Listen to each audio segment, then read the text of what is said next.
Today on the King's Cultural Chosen Review, we're going to be talking about childlike faith. Do you even have it? Do you have kids? I don't know. Was Jesus actually a carpenter? What type of prayers would Jesus say before bedtime? And calves. We can't forget about calves. Hi, I'm a Bible college dropout who likes to compare Bible shows to the Bible itself. And this is Groot, who gives a hoot about human rights. We're rating and reviewing every episode of The Chosen from a biblical, cultural, and historical perspective. So let's just jump into it. Whoa.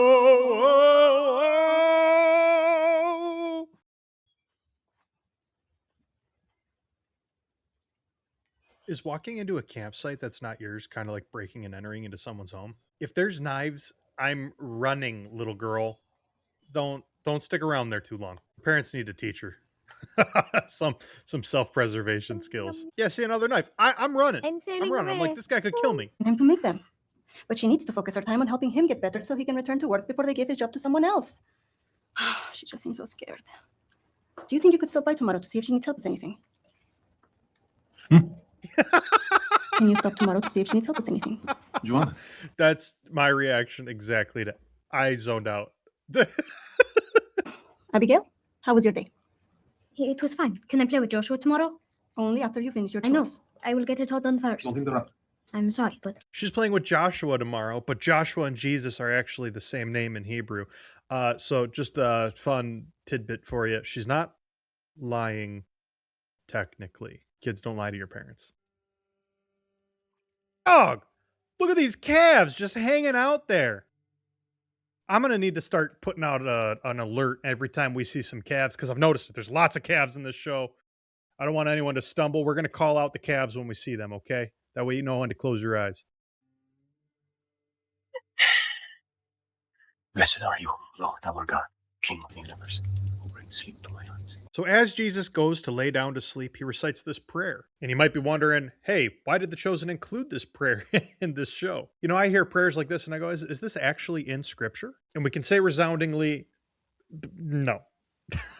But the general sentiment behind it is taken from Scripture. So what TV Jesus is doing here is essentially reciting the bedtime Shema. It's a rabbinic era liturgy, which I say rabbinic era like everyone knows what that means. Obviously not. It's like the 150, 200 years after the temple was destroyed in 70 AD, where the Jews kind of had to rebuild what a religion looks like without a temple, which would have been way easier if they had their faith in Jesus. But I digress.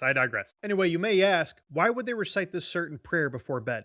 And this notion does come from the Bible. You see, there's this thing in Deuteronomy, it's called the Shema, which in Hebrew essentially means hear. So the Shema is essentially this liturgy that's found in Deuteronomy, and we say it as a church every week. I actually really like it. It's where love the Lord your God with all your heart, soul, and strength comes from. But at one point it says, you shall teach the commands diligently to your children and talk of them as you go on your way, when you lie down and when you rise up. And that's where this comes from, when you lie down. And so because humans don't like simplicity, we build traditions around things. So as the years go on, especially in the rabbinic era, they start formulating these prayers. Blessed are you, Lord our God, King of the universe, which is a great way to start a prayer to God. And one of these prayers, which started earlier than it was written, you would assume, is the bedtime prayer, which essentially starts, Blessed are you, Lord our God, King of the universe, who brings slumber to my eyes. And they would say this around the same time that they would recite the Shema. So would Jesus have actually said this prayer?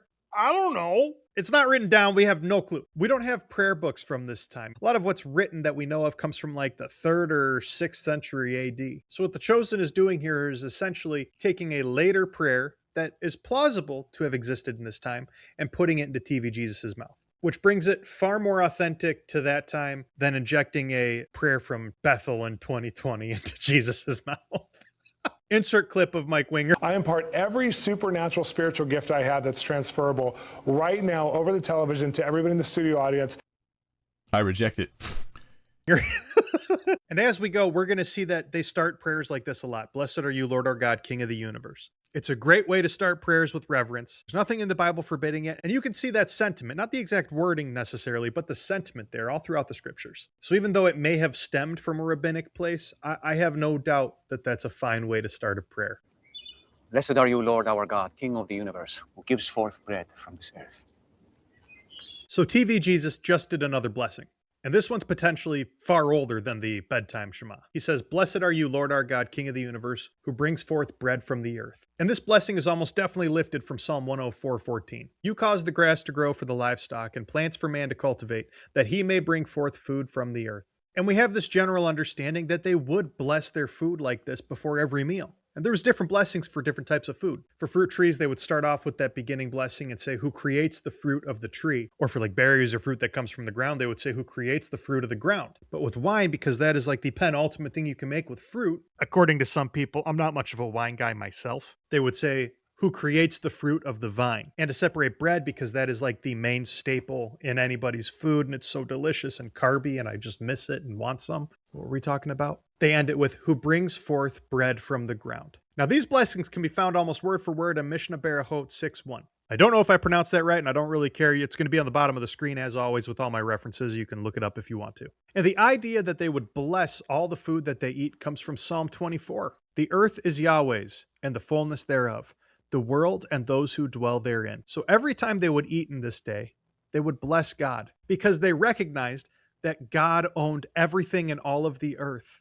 And so they had him to thank for it. Another really good sentiment that we see coming from early Judaism that can bleed over into Christianity. And even though it's recorded in early Jewish documents, I don't think that bars Christians from using it. I mean, our Messiah is Jewish, so some of our practices will look kind of Jewish. Again, this is a tradition, so take it or leave it. You don't got to do it, but it might be helpful for your own life in acknowledging God in everything you do. I'm referencing so much old Jewish writings, they're going to think I'm taking the $7,000. Did you take the 7,000, Groot? Huh? What's that sound I hear? Sheep don't sound like that. Google Translate didn't tell me what any of that meant. Oh, in that's Hebrew, by the definitely way. not sheep. So, what are you doing here? I'm visiting for a time. Where are you from? Nazareth. What is that hood for? I'm building something. Are you a carpenter? Sometimes, but I'm a craftsman. I build all kinds of things. So, why don't you live in a house? I travel a lot. Number one, really clever way to get some exposition in about Jesus. I think The Chosen does a really good job of getting exposition in without being boring or too wordy. Number two, we just learned a couple of really important things about Jesus that are kind of important for the whole show. I mean, we already knew that he was from Nazareth, but now we've learned that he's a craftsman, not just a carpenter. And I think a lot of people have in their minds, oh, Jesus is a carpenter. He had a wood shop and he would build rocking horses and chairs, but that's probably not historically accurate. Jesus is described as a tekton, and that has a way wider meaning than just carpenter. It's essentially a craftsman, like they say here. And the houses in first century Nazareth more so reflect that they used rocks and stone to build their houses and used wood more sparingly, doors and roof beams and whatnot. But there is this plausibility that Jesus was actually a construction worker. In the first century, there was a town about an hour's walk away from Nazareth called Sepphoris, and it underwent some huge development under Herod Antipas. And so a lot of scholars think that Joseph and Jesus would walk there every day and do construction work. So would Jesus work with wood as a carpenter? Sure, yeah. Is it probable that that's the only thing he did? No, he probably did a lot of other things. Why does this matter? Well, for me, it matters a lot. Most of my career has actually been as a construction worker. And I'll talk about Jesus on my job sites. I love talking about Jesus. It's my favorite thing in the world. And early on in my career, someone said to me, what are you doing here? I mean, we're a little too rowdy for someone like you. I remember I looked at him, I said, well, who's talking to you guys about Jesus if I'm not? Because nowadays, it's not very popular to have Christians working in construction. And construction workers have a reputation. And so it's encouraging to me to know that Jesus worked as a construction worker and was perfect in all things. And so it encourages me to live like Jesus, to do my job well, to not live up to that bad expectation, and to be a light wherever I go. It's also just really important to get things right about Jesus. Like if tekton doesn't mean carpenter, then let's not call him specifically a carpenter. That's it. Rant over. Become a construction worker if you want to honor God. Do you all know how to pray the Shema? Yes. Oh, I would love to hear it. You lead us. Hear Israel, the Lord is our God, the Lord is one. You shall Hey, here's the Shema. I love it. So what did you do? I tried to walk away, but he wouldn't stop pushing me. So I pushed him so hard he fell down. And that's why you were punished. Did you expect something different? But even Torah says eye for eye. Why should I be punished too? Yes, but that is for a judge. You were hardly in a court of law. Back when I started this channel, one of the first videos I actually scripted and just never ended up putting out was a video about how eye for an eye applies today. Because sometimes we think eye for an eye and we go, that's brutal. Oh, eye for an eye. So what if someone hurts my eye? I have to hurt their eye too? But that's not really the full picture. You see, eye for an eye was a legal and judicial command. And in my opinion, it's a very merciful command. Because hey, what if someone pokes your eye out? You might be mad enough to kill the guy. And so what the law of God does is says you can only extract what was taken from you. And oftentimes it wouldn't be a literal eye. It might be a monetary compensation for what you're going to miss now that you can't work as well because you're missing an eye. or simply compensation because, yeah, you lost your eye. Eye for an eye is a judicial command that was to prevent worse revenge from happening. But based on the Sermon on the Mount, we can see that in the first century, they were taking eye for an eye out of the legal context. They started bringing it out into the streets. Listen to what Jesus says here. You have heard it said, an eye for an eye and a tooth for a tooth. But I say to you, do not resist the one who is evil. But if anyone slaps you on the right cheek, turn to him the other also. Now, no one's going to court because they got slapped on the cheek, usually. When someone slapped you, you were seen as dishonored, and you would want to make it right by slapping them. That way, either they're dishonored or you've regained your honor in a sense. There's some very interesting cultural distinctions here. We don't live in a shame and honor society. We live in an innocent or guilty society. But Jesus essentially flips it on his head and says, let him shame you. He doesn't contradict God's law, but he does seem to point out it's not for the public, everyday sphere. It's for legal situations, in my opinion, in a lot less words. But yeah, like let people shame you publicly if you want to. Who cares?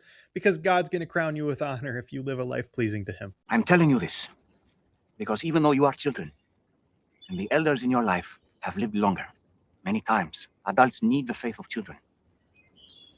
And if you hold on to this faith really tightly, someday soon, you will understand all of what I'm saying to you. And I hope that my next students ask the same questions you do, and that they listen to my answers. But I suspect they do not have the understanding you do. And I hope that when the time comes, they will tell others about me, like you have.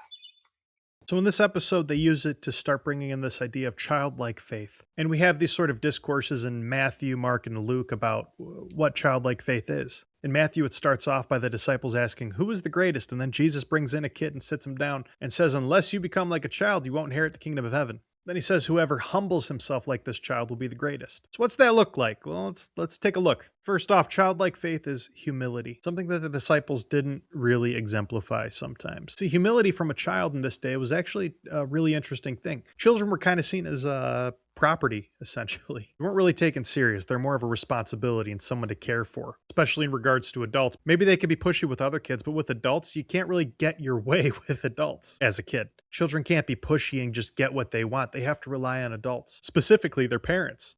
And kids, while they might want to win or lose, they're not really obsessed with their rank in the world. You know, my kids, they can both be Larry Boy. They can both be Mario. They can both be Spider-Man. It doesn't matter. And if you look at a child through the lens of humility, you can see it really well. When my kids need something, they put their hands out expecting I'll give it to them. They don't really tell me, hey, I was so good. Hey, I've done all these things for you. No, my kids, they just put their hands out and go, Daddy, can I please have this? Because kids don't even understand the idea of I've earned this. They just understand that you're my father and you will give me what I need. In addition, they don't try and accomplish everything themselves. I mean, sometimes they go, I can do it myself. But then after watching my 3-year-old struggle for a minute, he'll go, I need help.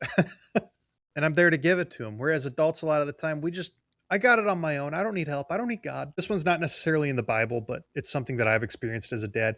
And you can see it a lot in this episode where Abigail sees this cool man and she goes and invites all of her friends to meet him. When my kids like something, they do not stop talking about it. When kids like something, they do not have a filter for if I should be talking about this right now or if someone wants to hear about it. They will literally just tell me every Pokemon, every Spider-Man story, every Minecraft thing in existence. And thankfully, I'm doing my job as a parent. And they're excited about songs about the Bible or about Daniel or Joseph or Jonah and the whale. And most importantly, they're excited to know that Jesus loves them. Even if they don't completely understand that, they accept it. And as they grow and mature, they'll understand why they know it. And so in regards to childlike faith, he's praising humility and dependence and receiving wholeheartedly from him in trust. He's telling the disciples, if you want to become the greatest in my kingdom, you have to become the least in my kingdom, which I'm sure was thrilling for the disciples to hear. But that's what Jesus did. He came washing feet. You look at Philippians, it said that he emptied himself out. He humbled himself. He emptied himself out of all the authority he could have claimed at times. And he was obedient even to death on a cross. So if you got kids or if you know anyone with kids, maybe this week, look for the ways that their faith and their humility exemplifies what your faith and humility should look like.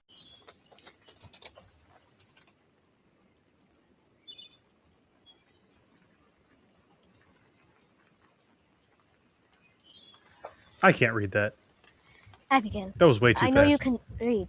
You are very... And that was The Chosen Season 1, Episode 3, episode called Jesus Loves Me, or Jesus loves the little children. Sorry, I got confused. Going into this episode, I remembered I did not really enjoy it early on, despite complaining how the previous episodes had like little TV Jesus and now there's like a ton of TV Jesus. I kind of remembered this as like the Nikki and Paolo episode of Lost, if you remember that. But then as I rewatched this, just like when I rewatched Lost recently, I actually liked it a lot more than I thought I did. And while the story doesn't come from the Bible, there are stories like this in the pseudepigraphic Gospel of Abigail. It comes out in around the 3rd century, and I'm lying. I just wanted to make something up to sound smart at the end here.